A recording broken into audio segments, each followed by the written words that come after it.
Welcome to Stargate SG1 for the first time. Still not a Star Trek podcast. My name is Jeff Aiken, and I'm watching Stargate SG1 for the first time. And I'm Brent Delenn, and I'm also watching Stargate SG1, but I'm watching for the 47th time. However, for the very first time, I am specifically watching this series, looking for those messages, those morals, those things that it's trying to teach us. How is it holding up a mirror to society and showing us just how ugly or beautiful we really are? Is it giving us hope that things could be better in the future, or is it just teaching us how to be better human beings to one another? We're going to find out if it has any of those things in this, the 5th episode of the 4th season, Divide and Conquer. My prediction was a pretty generic in week 1. I basically reached into my bag of tropes and I said, go to a planet when there's war and I don't know, they're going to divide and conquer. So, I mean, those generic predictions are pretty good at getting close to an accurate one. You know, I will tell you, reaching into a bag of tropes will not often lead you wrong in any sci-fi series, and Stargate is certainly included in that. Well, we'll find out in just a moment what this episode really was about. But before we get there, as Jeff said, this is the 5th episode of season 4, Divide and Conquer. Jeff, the original air date, July 28th in the year 2000. This is a Martin Wood joint. Oh, so nice. We'll be checking out, we'll be looking for him. I believe in this one, Jeff, we start seeing him palled up with Sergeant Seiler, the stunt coordinator / dude with a big old wrench who fixes everything. I think this is where we start seeing him paired up with him. I could be wrong. We'll find out. It's the 5th or 6th time you've guessed. So, eventually that'll land. Just listen, you just keep throwing it out there. Eventually it hits, right? Only got to hit once. Got to hit once. Jeff, have you noticed we've had a new cast member for the last 2 episodes? We have Freya / Anise. Oh, yeah. Mm-hmm. Yeah. Have you recognized her? Do you recognize the actress? I do not. She's a cast member? She's a...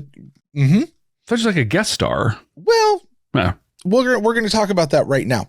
Her name is Vanessa Angel. You've seen her in a handful of things out there. You know, she's definitely got that pretty girl face. Now, they introduced her into the series, and you're going to love this particular story, as a means to combat. I'm reading this word for word out of the wiki or something like that, because I love how it just says it. Anise as a character, Anise and Freya, was introduced as a means to combat the ratings climb achieved by Star Trek Voyager's introduction of sexy female cast member 7 of 9, played by Jeri Ryan, just a couple of years earlier. Wow. So basically they looked over there and went, they added a hot chick. Let's add a hot chick. And they went and got Vanessa Angel. Now, Peter DeLuise, the guy, would go on to later explain that after she's in 2 episodes. Spoiler alert, she's in today's episode. After just a few episodes of reviewing the ratings, they determined that, and not just the ratings for these episodes, but the series as a whole, they're like, actually, we have pretty good ratings. We don't need this. So this is going to be her final appearance. Oh my goodness. Yeah. I just have to say it's pretty wild because I never saw her as eye candy. Who? Oh, Vanessa Angel or Jeri Ryan? Anise. The character, like, so her outfits were a little weird, right? Like they didn't line pretty up with revealing, who she was. for sure. Yeah, but I always thought it was just like because she seemed to say really intelligent things and she really represented the Tok'ra like in a valid way. So I just thought it was like, she's going to wear this outfit. So yeah, but it makes sense. The Jeri Ryan thing, but they were literally trying to solve a problem that didn't exist. Yeah. They're like, actually, our ratings are fine. We don't need this. Let's get rid of it. Kind of sucks for Vanessa Angel. She's like, hey, I got this character. This is what? Yeah. Oh, shoot. All right. Thanks. Yeah. You're bringing me in because you saw it work over there a couple of years ago and you're trying to, fine. Also, by the way, Vanessa Angel did audition for the role of 7 of 9 over on Voyager. Oh. She obviously didn't get it. So, once again, Vanessa Angel's like, damn you, Jeri Ryan. So close. So close. Well, with that, Jeff, it is time to go watch today's episode, Divide and Conquer. Hey, If you guys out there are just joining us for the very first time, because every episode is somebody's first time, first of all, welcome. You're amazing. You're awesome. And thanks for joining us here at Stargate SG1 for the first time. What's about to happen is Jeff and I are going to go watch this episode right now. If you're hanging out with us on YouTube, stick around because you're going to catch the reaction video.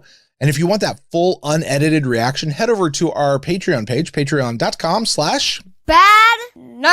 If you're listening to us on a podcasting app, you're about to gate into the future. We're going to be waiting for you there, where I'm going to share my first time reactions.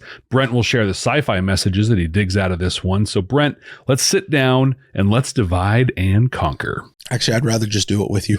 That works, actually. It's a lot easier that way. It's actually the point of the show also. It's truth. Tuesday doesn't work for the president. The High Council of the Tok'ra is making his first journey to Earth to sign an official treaty that outlines our new alliance in the fight against the Goa'uld. What could possibly be more important than that? Keeping that treaty a secret from the general population of our planet. Wednesday. How's Wednesday? State of the Union address Wednesday will time. be fine.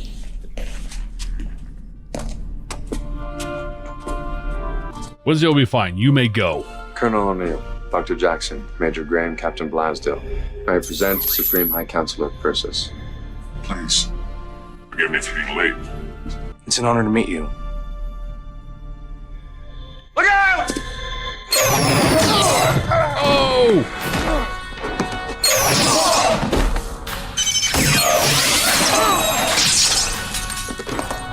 Dude, he got zatted and nothing happened. Nothing. Blasted right through it. Is that Jim Carrey? Stop.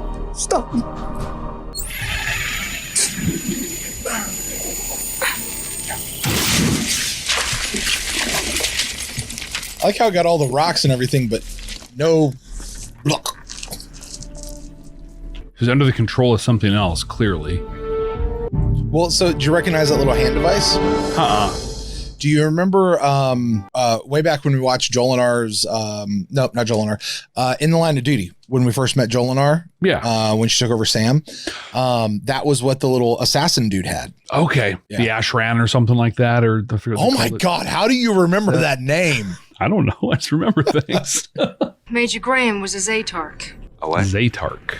the victim of Goa'uld mind control technology. It is likely that if the Goa'uld knew Major Graham was going to be here to meet the High Counselor, Then they know about the treaty some. It is true that any of your personnel who may have encountered the Goa'uld in the last 2 months may have fallen victim. the problem is, Zatark programming is virtually impossible to detect. That is not true. Your method is unproven. It worked on one previous occasion. Even that is in It worked. question. It is all we Once. have right now. Excuse me. Do we or do we not have a Xanax detector? All outstanding SG teams are being recalled for screening and placed on a 24-hour watch. I would like Knowing what we learned last week, that most of the Tok'ra were born, right? They were born from the Queen Ajira. What's the Queen? Any loss is a really big deal, It right? is, And so yeah. this, and then knowing this has happened a couple more times, like this is almost a subtle war of attrition that the Goa'uld are playing against the Tok'ra at this point. to begin with the remaining members of Major Graham's team. There was obviously opportunity to program him on a recent mission. This way. Major Carter? You know, knowing now that she was brought in as like a kind of a 7 of 9 foil, like I could, her can't take- outfit, everything. I can't take her serious now. Like knowing that has undercut her character. You think I so? completed my Yeah. autopsy of Major Graham. There was an unidentifiable residue from the explosion, but no indication he was under any kind of chemical influence. Try to stay calm. Direct your vision here. I will ask you some Stare at- questions to lead your thoughts. Please Stare answer at the as tree. completely and truthfully as possible. Describe for me your recent mission to P6Y325. Well, it seemed to be a routine meet and greet, at least at first. The Sarians were a fairly primitive people. So it's a lie detector. It's even more. It can detect whether a person is being truthful even if they are not aware they are lying, So it reads the subconscious. and compares it to the conscious memory. It was originally created to verify information retrieved through the torture of captured Goa'uld. That thing on her does that forehead work? looks like a Tok'ra memory recall device. Yes, a modified version. It is able to decipher whether the memory being recalled by the subject is true or false. So it indicates a Zatark because the Goa'uld use false memories to cover the program? And that is Anissa's theory, yes.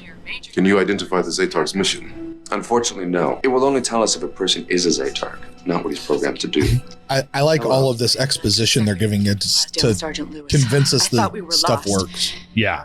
It could mean the lieutenant just reiterated something out of order. Lieutenant, please repeat the last sequence, and remember to be specific about every detail, even your feelings at the time. Okay, I really don't know exactly what happened. There wasn't much time to stand around hypothesizing. We booked for the Stargate, but the clearing was filled with Jaffa. SG-15 was already under fire. It felt like they were coming at us from all sides. Don't stop! Keep moving! She's doing a really good job. Radioed from behind. Like, he and Sergeant Lewis were pinned down. Get to the gate! that 1,000-yard stare, given the whole narrative. Like, this is a really good PTSD depiction. How did you feel? Are you kidding? I was scared out of my mind. Are you certain you shot the Jaffa? Positive. I shot the Jaffa, but I did not shoot the Goa'uld. There you go. I shot the Jaffa. That's a hit song, Jeff. Right? One of our many. You think so? There is a procedure we could try. Is it safe? It is experimental at best.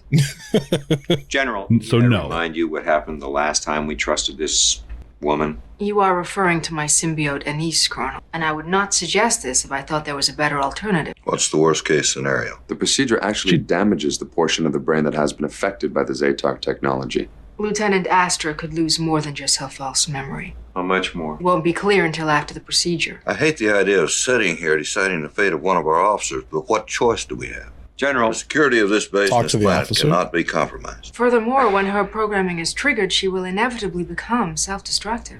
Let's give Lieutenant Astor the choice. There you There go. you go. That's it right there. Choice. That's right, Jack. Some choice. Mm-hmm. But you at least give them the dignity and the respect of doing that. Something's going to happen anyway. Right. Tell her what's up and let her choose what happens to her. I have to admit, I'm a little scared. Actually, that's not true. I'm terrified.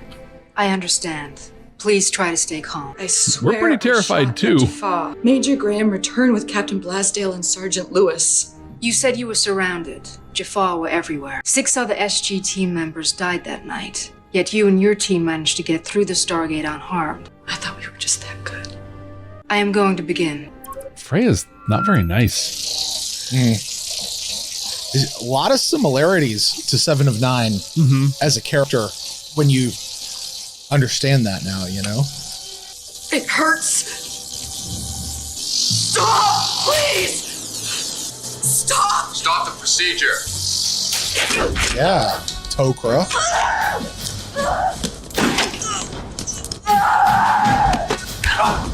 Showing that she is that good. Bester's been in her head, dude. Yep. She's got a gun. She's firing. Yeah. I'm going to put myself wide out in the open and scream her name. You! Right here! No! Mm-mm-mm. It's like 4 seconds she's holding that before she blasted. Somebody could have bum rushed her. Yeah. Yeah. But, you know, drama, Jeff. Exactly. And as a gun, Thank you, Doctor. I mean, you don't necessarily want to Both SFs run suffered at serious injuries, but they're going to be okay. The Goa'uld programming must have an embedded failsafe that prevents it from being tampered with. Good, Colonel. Now let's move to your mission on PX-9757. I went after the Naquita. It's just a really weird mechanism. Don't move! Clip show, right? We got ourselves a clip show, but added stuff with the SG-15 thing from before. After that, But she's just I headed back interrogating to them. Sam. A lot of questions about this When I machine, realized Carter too. wasn't with me, I stopped.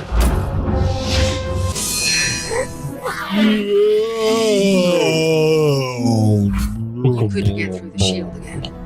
No. The force shield disappeared and we ran. Sounds easy. Well, I wouldn't say that. Are you sure you're telling me everything? Like, why is she being a jerk? I tried to go for the Naquita, Carter, forget that. Leave it. but Colonel O'Neill ordered me to leave it. That's everything. Yeah. Are you disappointed I didn't pop something? Not serious.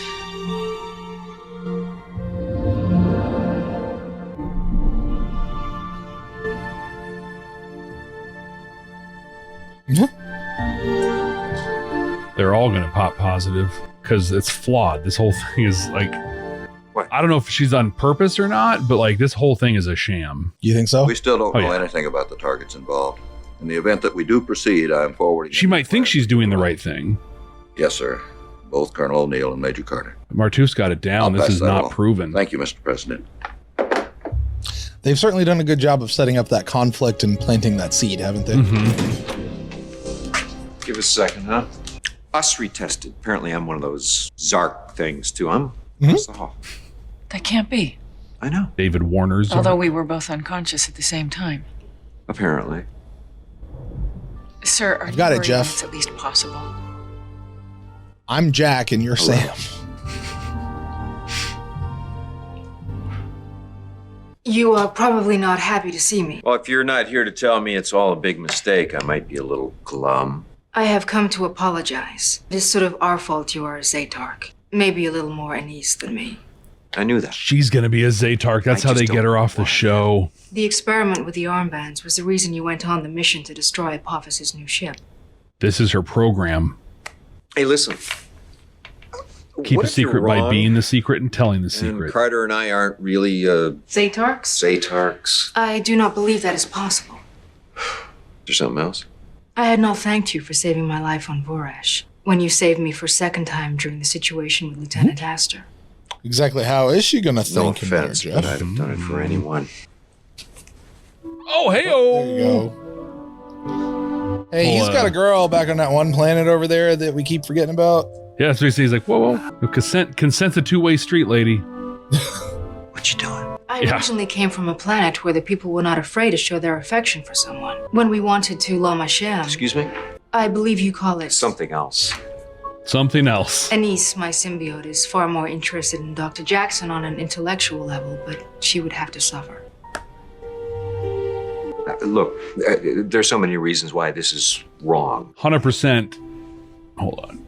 Weird. 100% on an 18 or over website that some states can no longer access. There's a version of this episode where Anise and Freya and Daniel and Jack Loma Chen.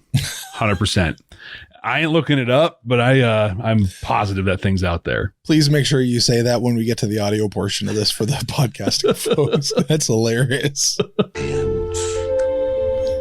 Wrong? Did I mention wrong? Is it because I share my body with Anise? For starters. Do you not find me attractive? Oh, you're... I could blow here any minute. If I were the target, your Zatark programming would have triggered long ago. This is not the best choice of words there. Good. Oh, Is there someone else to whom you are loyal? yes. That's not really the point here, is it? I sensed you have been made uncomfortable by my offer. No. There's a It's few. just- Well, yeah. I had heard that the humans of Earth had many inhibitions and stigmas surrounding intimacy. Yes. Usually just the I've heard that Americans. too. There's also a matter of timing. I am still quite hopeful we will find a way to help both you and Major Carter. Then maybe you should be out doing that. What do you think? Wait, where is Carter? She's locked up Once again, I somewhere. find myself feeling the need Don't to they- apologize. Don't you Oh, lock no up need. people together? We're adults. Isn't that the rule? I will make an effort to I think- learn more about I think your they'll let him customs stay in their so I will not rooms. make you so uncomfortable again. Yes. Very good idea. Thank you. Man, he would have been standing out there the whole time. Right? If that Jack would have walked out and he would have turned around and looked at him and gone, woo-hoo? The president is still uncomfortable with the phrase "for the common interests of the Tok'ra and the humans of Earth." I'm recommending in pursuit of freedom for all individuals. I have been reviewing my notes on prior incidents with Zatarks, and I'm concerned that we are endangering Major Carter and Colonel O'Neill by keeping them confined. Why? In at least one case, I think the Zatark lost control when it became evident that they could no longer achieve their objective. So by keeping them confined, They won't be able to fulfill their programming and they will become self-destructive. Why hasn't that happened yet? The triggering event hasn't occurred yet. However, if that passes, the meeting between the High Counselor and the president. What if we postpone? that could There's have sure a lot same of effect ifs. if the program part of their minds believes they are no longer able to fulfill the goal. So what do we do? I come to present an option to you. Not what Freya tried on Lieutenant Astor. She thinks that the procedure failed because she stopped before it was finished. Because Astor went crazy. Maybe what she tried on Colonel Freya thinks O'Neill. that the failsafe protecting the Zaytark programming can be overcome if the procedure is given a fair chance to work. What's the rush? Freya has seen prior evidence that suggests if Zaytark is prevented from achieving their objective, And? if your objective is to target the president, You're saying I would try and kill myself? Yes.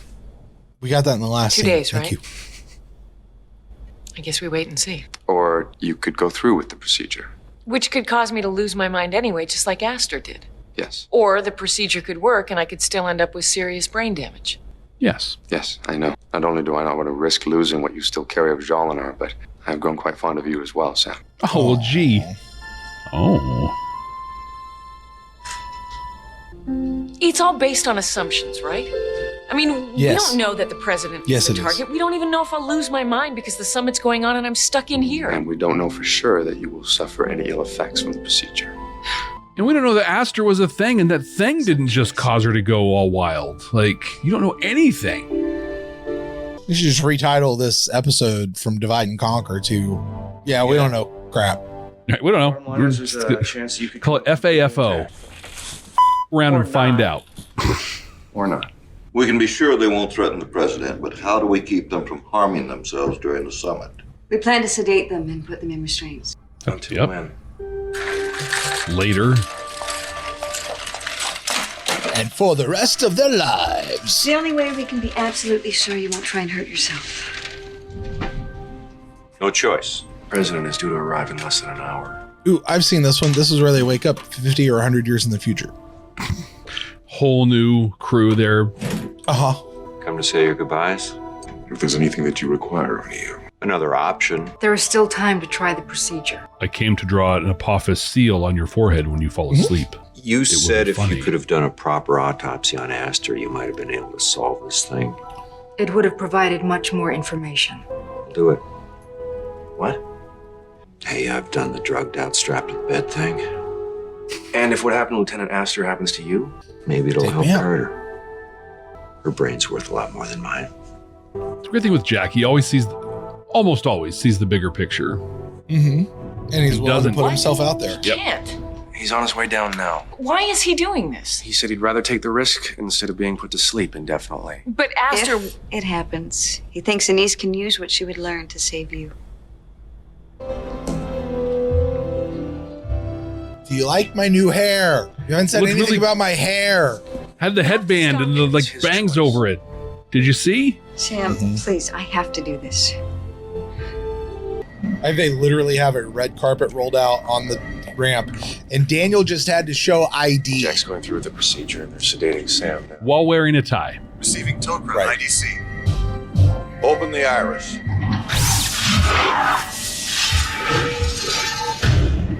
Daniel just had to show ID. These guys forgot their pants. Right? Welcome to Earth. They got some nice knees. Doesn't this dude look like Shakar? Personal. Indeed it is. Like, not Kinda. exactly, but like he has that look, that vibe to him. Mm-hmm. From the profile, it looks like that creepy Seventh Heaven dad guy that we don't talk about anymore. Mm. But we're talking about during this time, so, you know. Mm-hmm. It's all right, Sam's going to sleep. Tilk's like, if you turn, I will kill you. Gently. Quickly. Right. I was most impressed by the revisions you made to the treaty. The credit goes to Dr. Jackson. It's an inspiring document. I only hope both parties can live up to it. Dr. Jackson, Yes. Yes, of course. Sir, Air Force One has just landed. it will take 15 minutes for the president's motorcade to arrive. If you'll excuse me, I'll meet him at the surface and then be back soon. We won't see the president. This all happened before he shows up. Keep teasing us, like getting closer and closer to actually seeing the president.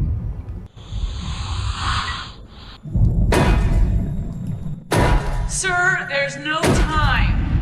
There's no time. We may have to increase the dose. Yeah. C4's gonna go. You have to get out of here. No! The machine is wrong.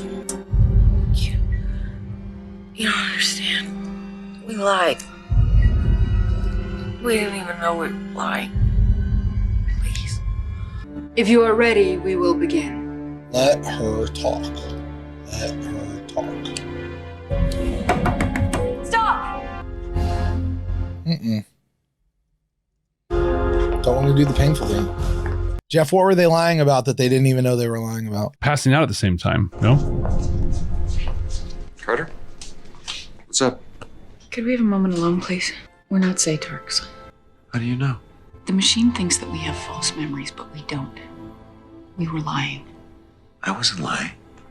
Okay, you left something out. No, I didn't. Sir, when you wouldn't leave me, are you sure there wasn't something else that you're not admitting?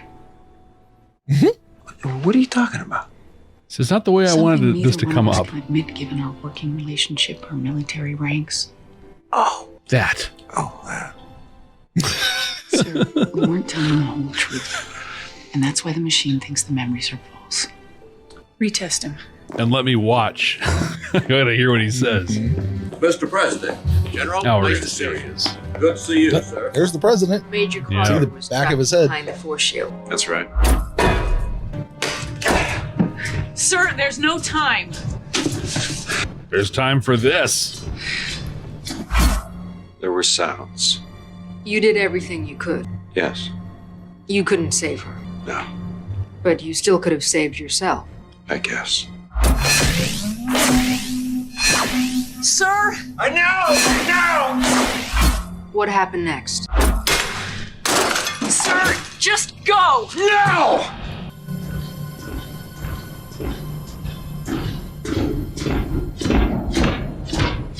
What were you feeling? Like someone who was about to die. That was staring into Sir. the eyes of the woman I loved. Say it, Jack. Mm-hmm.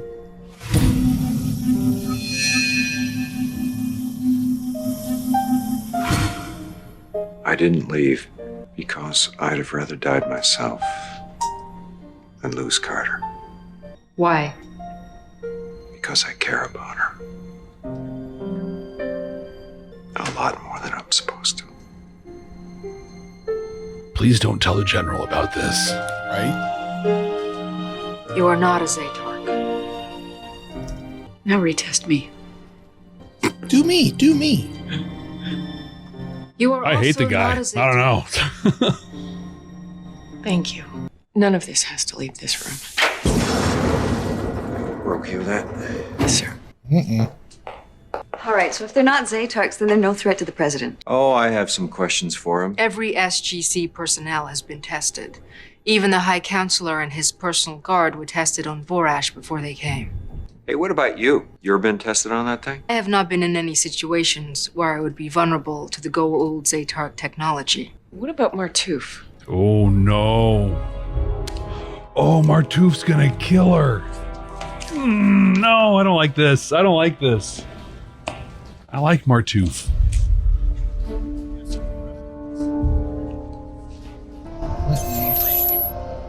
No, he's got the hand buzzer. Martouf, can I talk to you outside for a second? Supreme High Counselor Persis of the Tok'ra, may I introduce the President of the United States of America. Hey, there you go. You see his face.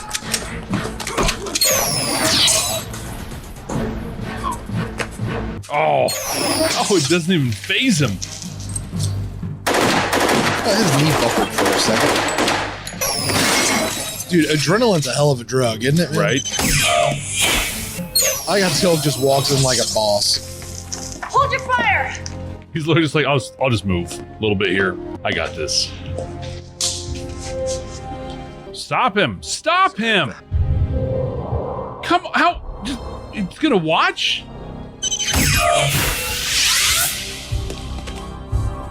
Thank you. Jeez, like, yoink. We're all clear. Is the president all right? He's okay, but I'm afraid this man isn't the president. The real president is still waiting for our signal in Air Force One.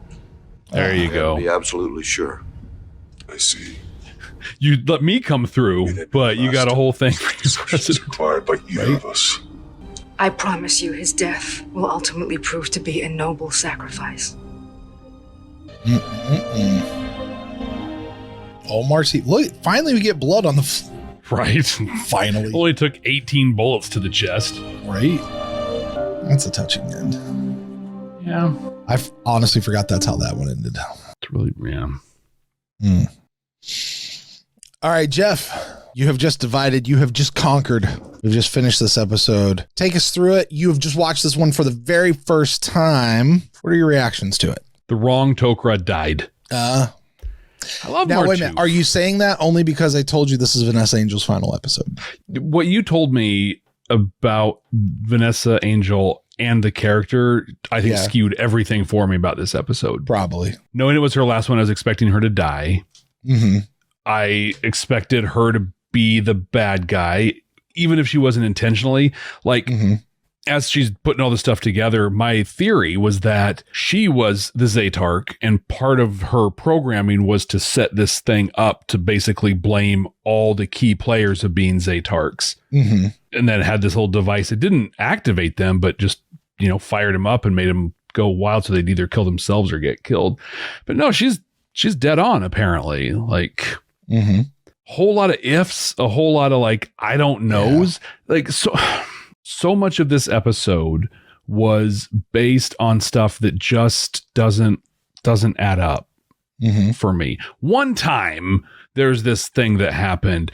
We believe that maybe this thing, and then they have this magical machine that can tell if you're lying, even if you don't know you're lying. So it just knows like the verifiable true truth. Yeah. Like what if I sit there and I say, I believe that Jesus Christ is the Son of God. And it's like, no, you're lying. You don't know you're lying, but like, does the machine know that? Like, how much of this thing does it know? And so I just kept waiting in the whole thing for the test to get ripped apart. There's something wrong with the test. There's something wrong with the activation. But no, at the end, they totally validated it. Hey, we got false positives because we weren't telling the whole truth. Now, I've taken some flack from you and from other people for not being all hooray for Jack and Sam. But this was really good. I really liked the way they did this. Yeah. They're taking their time with it. It came out like they both resisted it because they know the whole thing. And I even like the way that he said it. His line was, I care about her a lot more than I'm supposed to. It's a great line. Yeah. Great line. Yeah. Love that part of the episode. Hey, by the way, if I can point this out, just being on the other side. Yes, I gave you a lot of flack. A lot of it was very tongue in cheek, because I was very aware that my feelings for Jack and Sam, even in the early episodes, are incredibly colored by episodes like this one. Right. That I've already seen, that you have not seen. I'm aware of that. I'm acutely aware of that, having just gone through Babylon 5, and really relatively not too long ago, having gone through Star Trek with Matt in many of the same situations. I can color earlier interactions and episodes based on where I know in other episodes that happen later on down the road that first time watchers just don't get. Yeah. Didn't see it, but the way they did this, I buy it, and I'm excited about it. And I think the way they did it also means it can lay low. This isn't one of those reveals where, oh, now they got to be a couple, and this is the thing. They can totally shove this to the side for as long as they want, really, forever. Or they can pop it up and play with it. This was really cool and really well done. A lot more well done than when Freya came in and just laid it on Jack. Like, hey, I'm super into you, and I'm just going to kiss you, and I want to do all this other stuff. I mean, I'm way into you. Anise, my symbiote, she's into Daniel, but me, I'm into you, which makes me believe that there is a 100% chance somewhere out there on one of those 18 and over websites that some states don't have access to anymore. But one of those sites, there's a scene. There's a version of this episode, Divide and Conquer, where Daniel, Jack, Freya, and Anise, they're all doing some low machine. I'm not looking it up. But if you happen to, good on you. Good on you. Little Gould love little Tok'ra love. There you go. I think one of the big things out of this is now that Zaytarks are a thing, apparently. Yeah. So we have like the Cylons in the Battlestar Galactica that was around this time, or shortly after. We've got the Founders, the Changelings in Deep Space Nine. We've got that hidden, unknown threat, and not really a clear, easy way of testing for them. Right. Another thing they get to kind of set aside and pull out when they want to.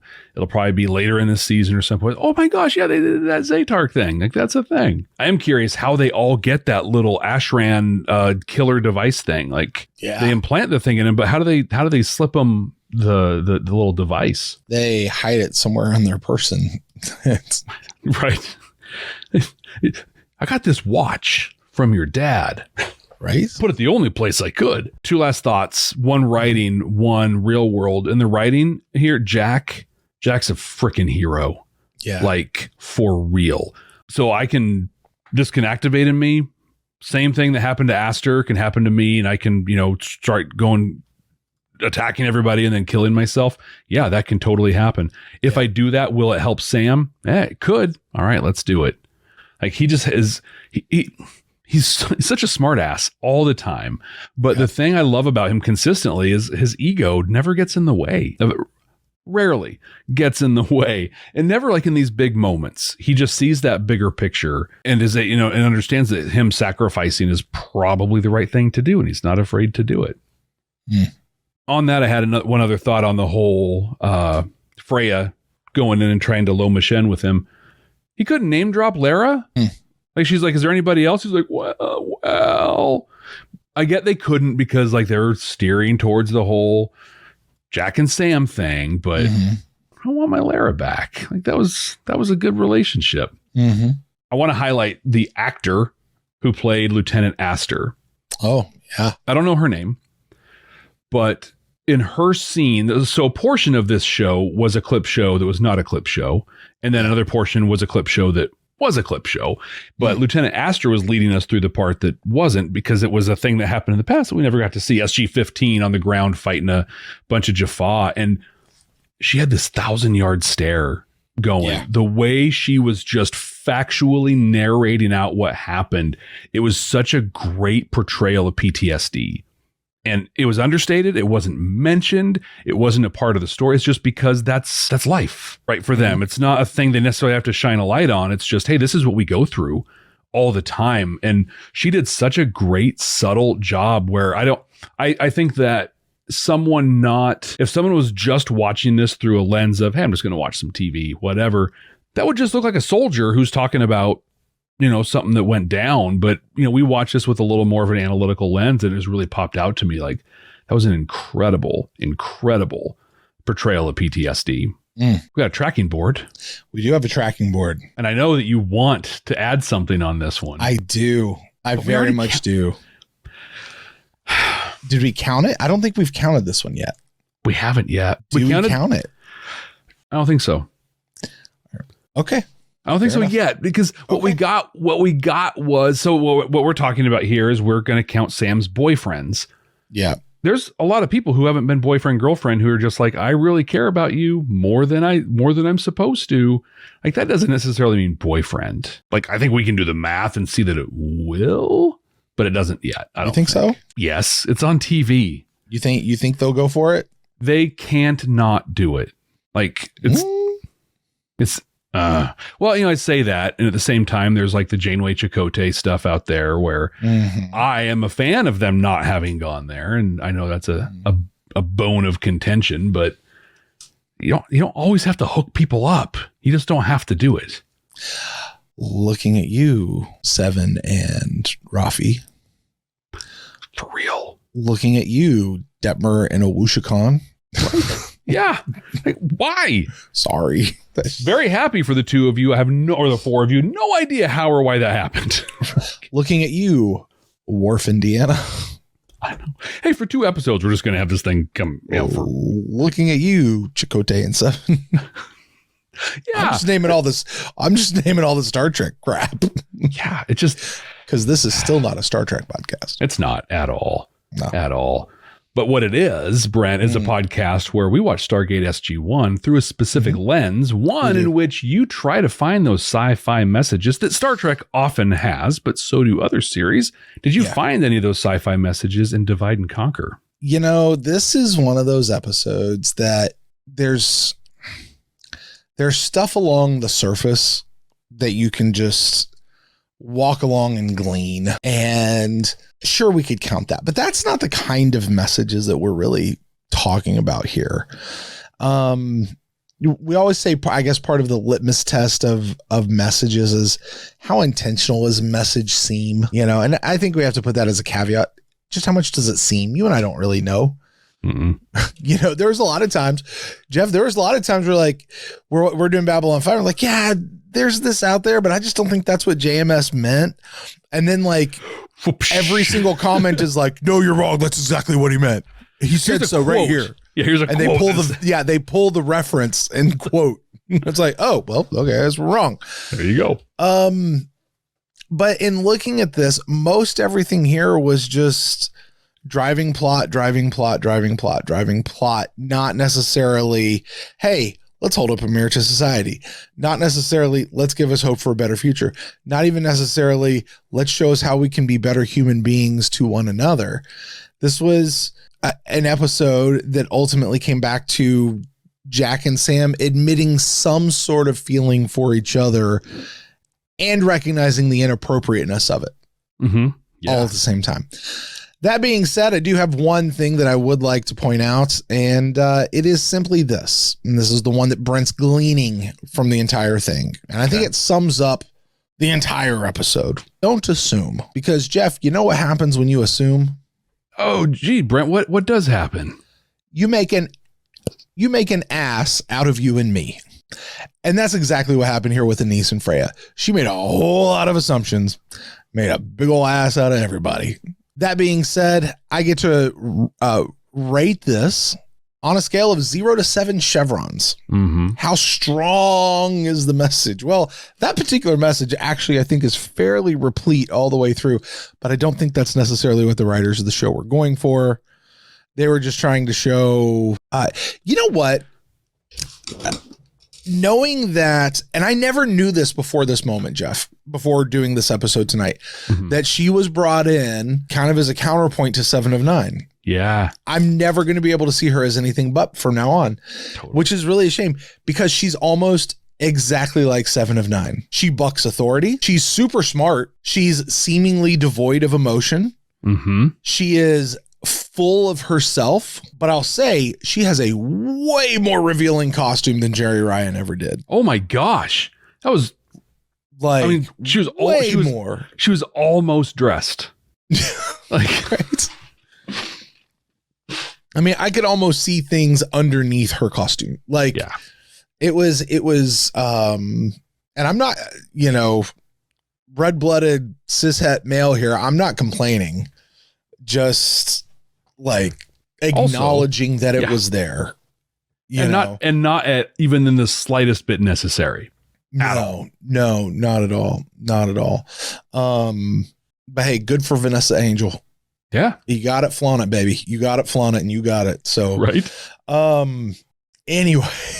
So, like, if I looked like that, I would be wearing much less on this podcast than I am now. Oh my, Jeff, I'm talking so much Star Trek here.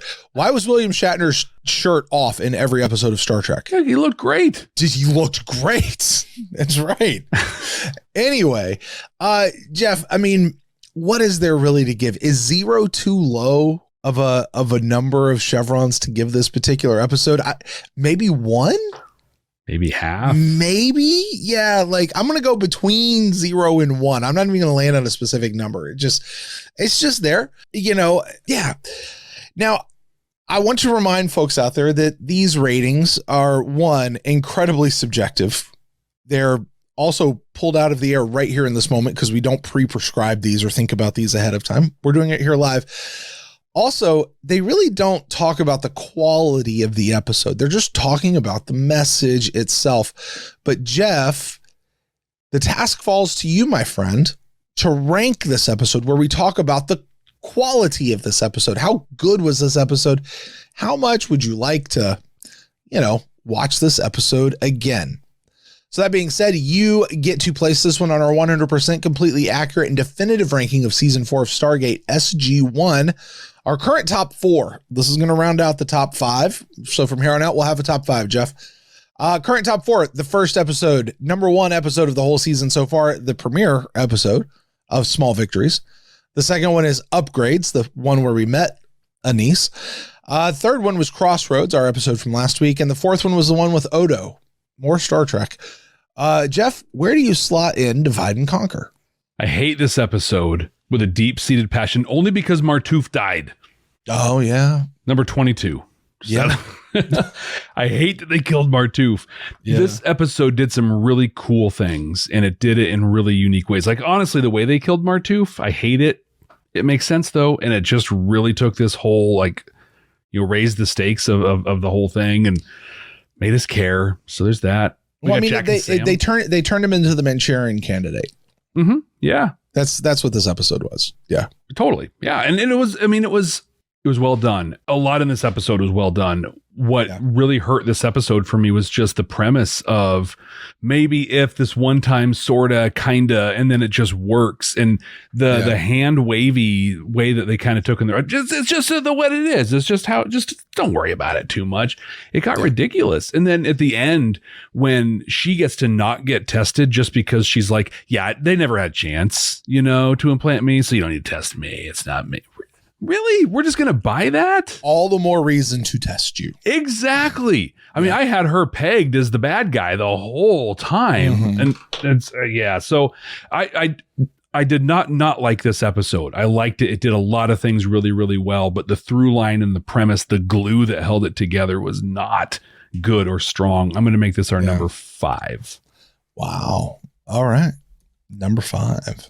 We'll find out, how strong, how much strength the Jack and Sam stuff has, because that'll have strength as we get to other episodes and see what happens. Jeff, a lot of times we get an episode that really ranks towards the bottom, but there's that one piece of it that makes it important. Mm-hmm. That kind of mitigates a lot of that. And a lot of times, people will be like, how could you put it so low? Because it's so important for this other thing over here. And I'm not saying that the Jack and Sam stuff is important. You just brought it up of it could be a thing. And, just because that exists in an episode does not necessarily push the ranking up higher. Well, Jeff, with that's going to put a button on Divide and Conquer next week. Next week, Jeff. The episode is titled Window of Opportunity. Go ahead and give us a guess. What do you think Window of Opportunity could be about? Window of Opportunity. Is it time for an episode of the week? Like I said last time, I'm going to reach into my bag of tropes once again. Window of Opportunity. Tilk's going to get captured, and he's going to be locked down super tight. And the team's going to I know a part of Sokar's crew is going to somehow capture Tilk. It's going to be locked away really tight. And then it's basically going to be a heist episode, putting a plan together, watching, the past and finding that one little window of opportunity they could possibly have to extract and save Tilk. Oh, Jeff, you're such a good guesser. I cannot wait.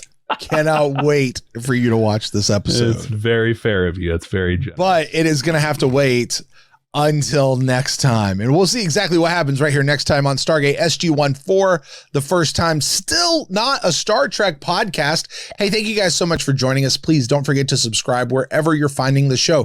YouTube, Patreon, audio podcatcher. If it's anywhere else, please let us know, because it shouldn't be held anywhere else. Also, please don't forget to leave us a rating and review wherever that's available, particularly on Apple Podcasts. That just helps other people know that, hey, it's a fun show. You guys should also check it out. And please, please, please, the best way you can help us out is by sharing this show with someone that who loves Stargate SG1, or someone like my buddy Jeff over there needs to get into Stargate for the very first time. So with that, my name's Brent. That's Jeff. We're going to get out of here. We're saying, yes, Jeff, what's up? Were we both out last week? Like the video kind of skipped a little bit. Were we both out during that? Yeah, I think so. Dude, we might be Zatarks. We need to get Vanessa Angel here, like right now, and get her to run some tests, maybe a little Loma Shen and some other tests right now. Indeed.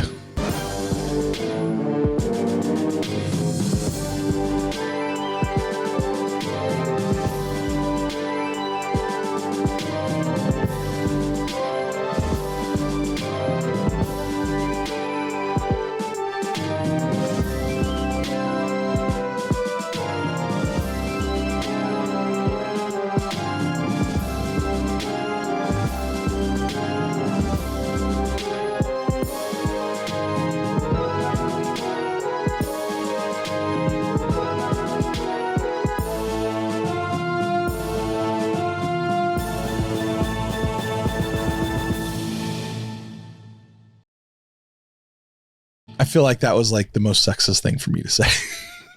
Indeed. It did say for crying out loud. Yeah, for the record, the note says for crying out loud, not indeed. But the note always says for crying out loud. Sometimes Brent just goes off script, and there we go. Just a little transparency here. As soon as I said that, I was like, I hope she's still alive. And she is. She is, yes. Yeah. Yes. She was born in 1966. She's 57 years old. Wow. Pretty interesting. That somehow doesn't seem that old to me anymore. Like, it's not. It is right? Not that old.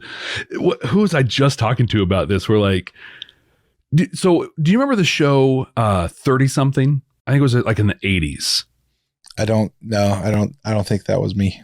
It was now I gotta look it up. Yeah.